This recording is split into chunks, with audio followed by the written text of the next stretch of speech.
Referee, referee, referee. এই বিশ্বকাপটা ফুটবলের থেকে বেশি মনে রাখা হবে রেফারিদের জন্য। 25 মিনিটের মাথায় ফ্রান্সের এমবাপের ড্রাইভের জন্য ফ্রান্সকে পেনাল্টি দেয়া হয়। সেই পেনাল্টিটা 3 মিনিট ধরে ভিএআর চেক করে, তারপরে ভিএআর সেটাকে ক্লিয়ার করে এবং সেটি এমবাপে মারতে গেলে মিস করে। এর থেকে বাজে পেনাল্টি আমি এমবাপেকে মারতে দেখিনি। ইয়াসির বোনো সেই পেনাল্টি সেভ করার আগেও উপামেচানোর একটা দারুণ হেডার সেভ করে। মোরক্কো এই বিশ্বকাপটা ভালো খেললেও এই ম্যাচটি হারাম বল খেলতে গিয়ে ফ্রান্সের হাতে তুলে দিল। ফ্রান্সের অ্যাটাককে আটকে রাখা মোটেও মুখের কথা ছিল না মোরক্কোর কাছে, আর গেমের শেষে তাই হলো।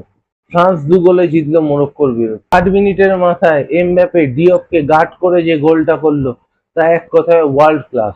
যদিও সেই গোলটা বিল্ড আপের সময় র‍্যাবিয়ট হ্যান্ডবল করেছিল, ভিএআর চেক করেনি। সেই বিশ্বকাপে রেফারি একটা বড় ভূমিকা নিচ্ছে প্রত্যেকটা ম্যাচ নির্ধারণ করে।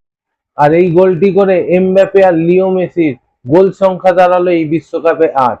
66 মিনিট নাগাদ ফ্রান্সের হয়ে সেকেন্ড গোলটি করে ডেমবেলে। ইয়াসির বোনো সারা ম্যাচে 8টি সেভ করলেও এই গোলটি সেভ করতে পারেনি। এই গোলটি কিন্তু সেভেবল ছিল। মোরক্কো 90 মিনিট ধরে শট অন টার্গেট 1। এই ম্যাচটি পিওর হারাম বল খেলে গেল মোরক্কো। আর আজকের ম্যাচের পরে ফ্রান্স চলে গেল সেমিফাইনালে। সেমিফাইনালে তাদের মুখোমুখি স্পেন বা বেলজিয়াম। আর ফ্রান্স কি পারবে ফাইনালে উঠতে? কমেন্টে জানিও।